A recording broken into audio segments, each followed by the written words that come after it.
Daily gratitude will change your life. The heat is on and a shark attack? Oh no. Welcome to the Hopefulist, a daily talk show hosted by veteran broadcaster Wendy McClure. Join Wendy each day as she shares her life lessons that transformed her from perpetual pessimist to the ultimate hopefulist. The perfect morning show to get you caught up on the day's top stories while sharing insights that will lead to positive transformation and bring out the hopefulist in you. For more inspiration, visit hopefulist.com. And now, here's your host and hopefulist, Wendy McClure. Welcome to a Monday. That's right, it's Monday, the start of a brand new week. Fresh beginnings, I love it. June 22nd, 2020. It is day 281 of Gotta Get on Ellen. Yes, it is Grateful Monday, and it's ironically the day I'm going to be talking about having a daily gratitude practice. That's right. Now, if you're not familiar, Grateful Monday is a day when I read out a few entries from my own personal gratitude journal as an example of how easy and simple these things can be and how it really does not take that long. It is not that much of an effort. And the benefits of it are amazing. So here are some of the things that I was grateful for in the past week. Joe and I were sitting outside on our porch, having a couple of adult beverages, celebrating his last day of staycation, and our neighbors came over and joined us. It was a very nice time. We went out for ice cream. Oh, ho, ho, ho, yeah. Love me some ice cream. Got together with my girls for an outside book club. I'm pretty sure I mentioned that. And I got a text from my sister about how funny my podcast was one day last week. That's always something to be grateful for, is kind words and when you make people laugh. Love making people laugh. So a couple of simple things that I have been grateful for over the past week. The heat is on at the Jersey Shore. That's right. We're talking hot. We're talking humid.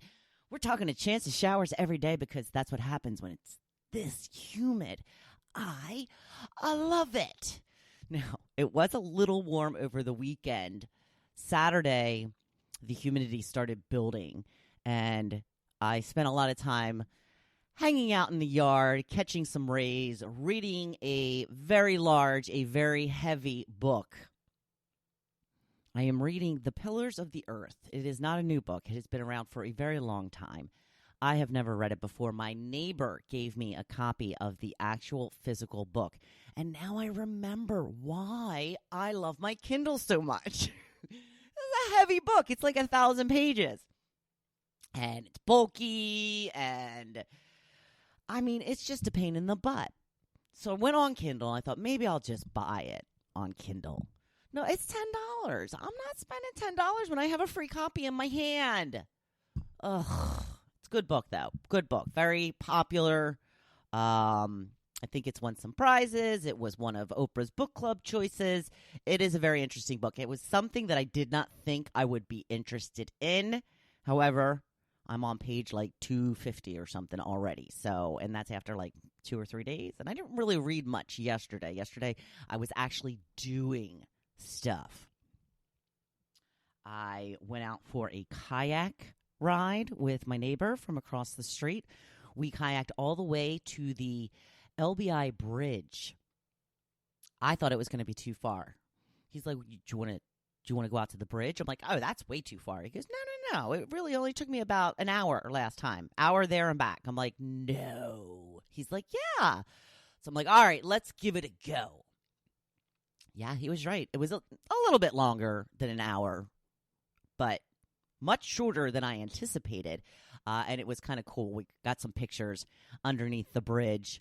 Now that they have finally opened both sides of the bridges, in this area, we've had construction on the bridge to LBI for, I'm going to say, about 6 or 7 years. There was just one bridge that went on and off the island, 2 lanes in each direction. And a few years back, they found some major structural damage to this bridge. And it's the only way on and off LBI. So I guess, I'm assuming they reinforced what they needed to reinforce, but then they started building a second bridge. Once the second bridge was finished, they diverted traffic onto that new bridge and repaired the old bridge. And now we have the old bridge with oncoming traffic to the island and the new bridge with outgoing traffic off the island. So if you're underneath the bridge in the water like I was, it's a really cool experience to just kind of look up between the bridges. And I looked up and the sun was like right there in between the bridges. And it was a pretty cool experience. And it was my first kayak ride of the season. I have people that make fun of me for saying my kayak ride. I go for a kayak ride. I should be just saying kayaking. It was the first time I went kayaking this season, and I thought that I would be really tired because I'm not. But no, I think my workout's been really helping me because I didn't feel that tired at all. So when we got back, it was a little more humid yesterday than it was on Saturday. So my husband didn't. Again, we had planned to go out, the first venture out to eat. And, of course, we're in New Jersey where it's only outside dining. That's all that is allowed here is outside dining. And he was just like, it's too hot. I don't want to go sit somewhere outside where it's going to be hot. I'm like, fine, we won't go. I was on the fence about it. I could go either way. The problem with going out to eat this time of year is I live in a resort area. So, it's crazy. The places are mobbed this time of year usually. So now that things are just reopening, it's even more crazy than usual. So it makes me want to go out even less to deal with the crowds and the traffic and the people and the wait times. But I haven't been out to eat in 3 months. So we'll see. We'll see what happens, how long it takes us to actually get out and do something. I am looking forward to September.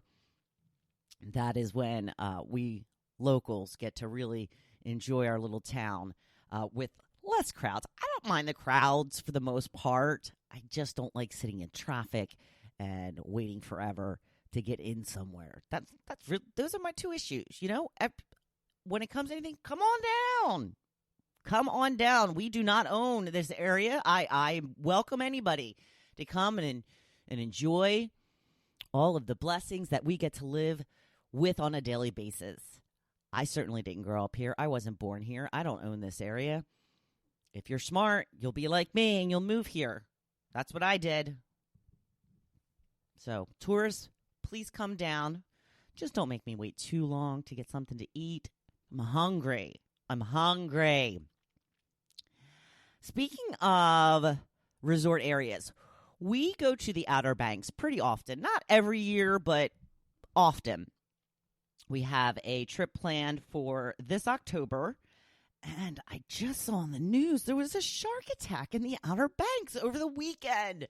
16-year-old boy had what he said was a 5-foot shark that clamped down on his thigh while he was in the water.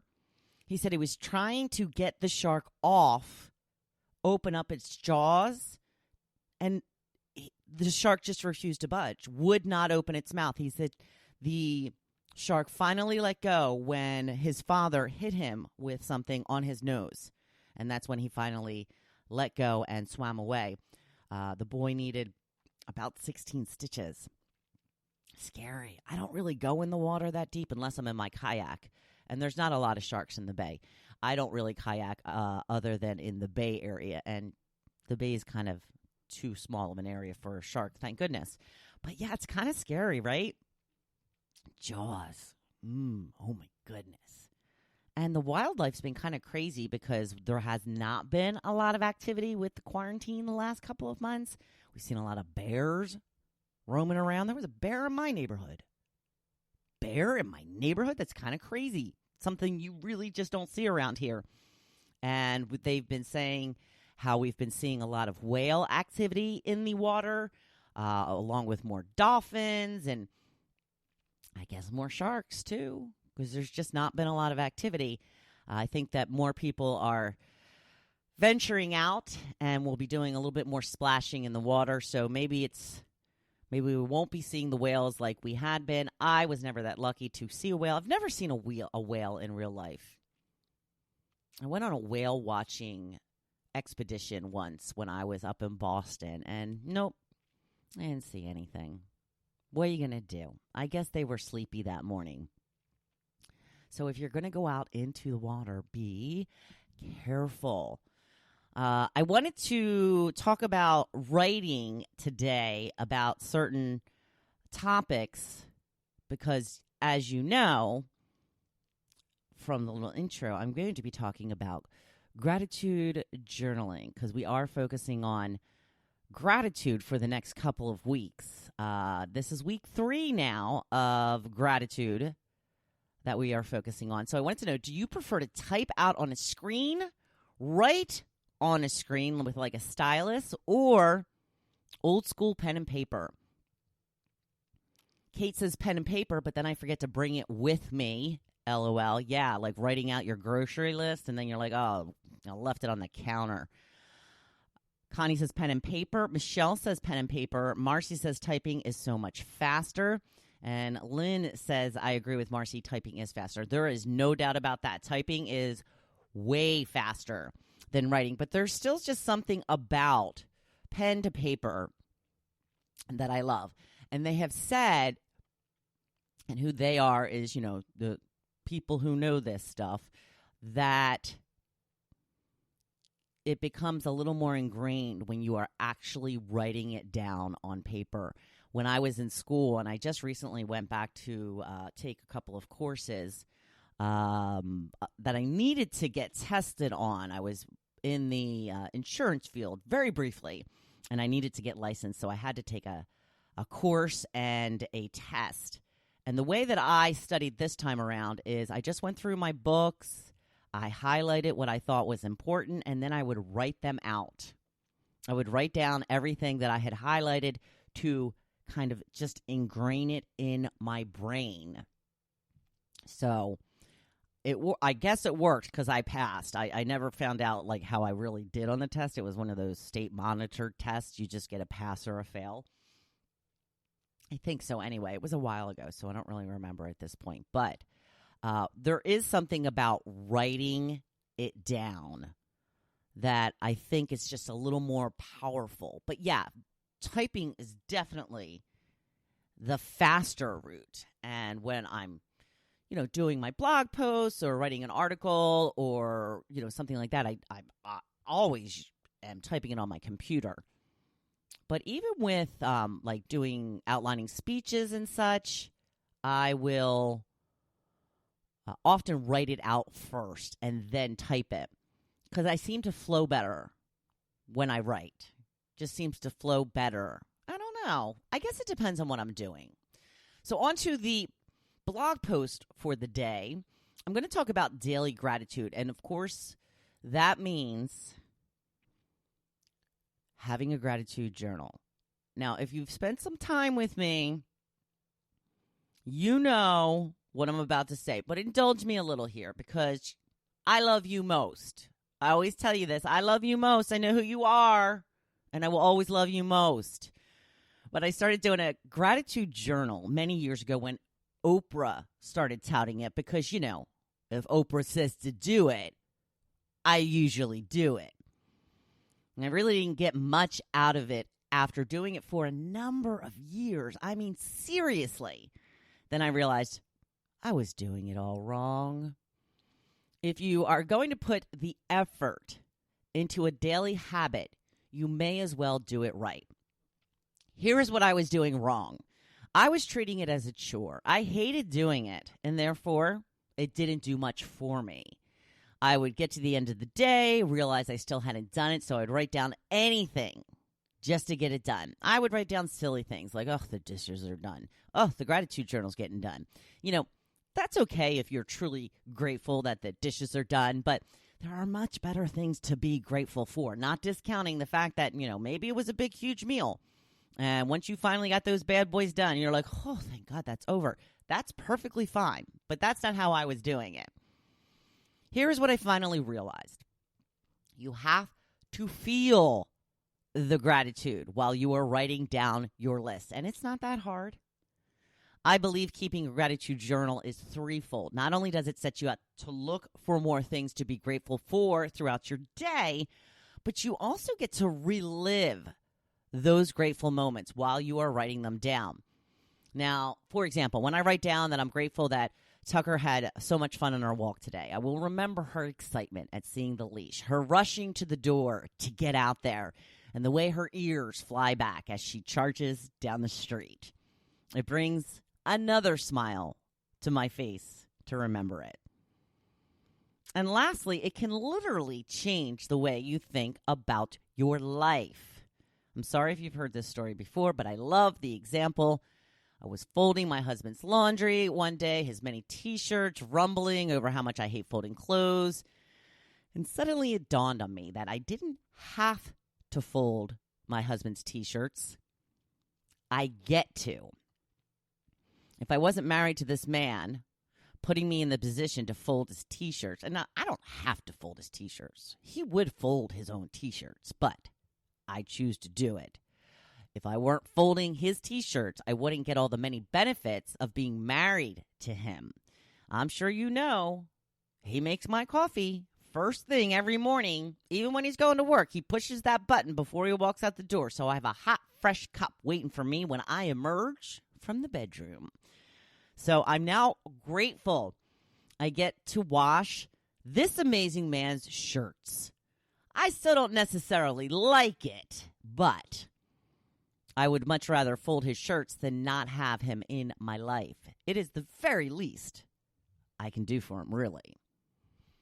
If you are still hesitant about starting a daily practice, I will attempt to make it as simple a process as possible to get you started. Just write down 3 to 5 things each day. It can be one word if you choose. But again, feel the gratitude.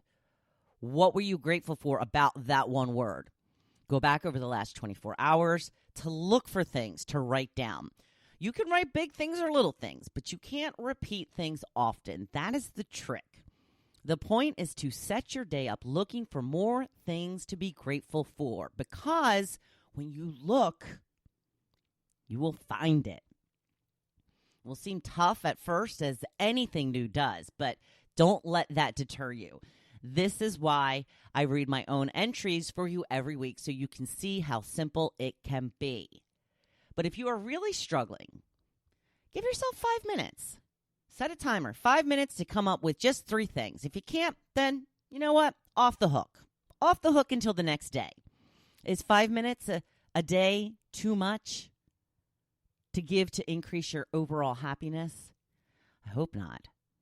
And when it comes to when you should do it, I say you should do it whenever you can. It's best to do it at the same time every day, but really, it just comes down to getting it done. I do mine in the morning and go over the previous day's events that I'm grateful for. I'm an early bird, though. If you're a night owl, do it before bed or when you get to work or whatever will be the best fit for you to do on a regular basis. I hope you seriously consider a daily gratitude practice, even if you feel you don't need it. It is the number one thing that changed my outlook on life. This is why I harp on it so much.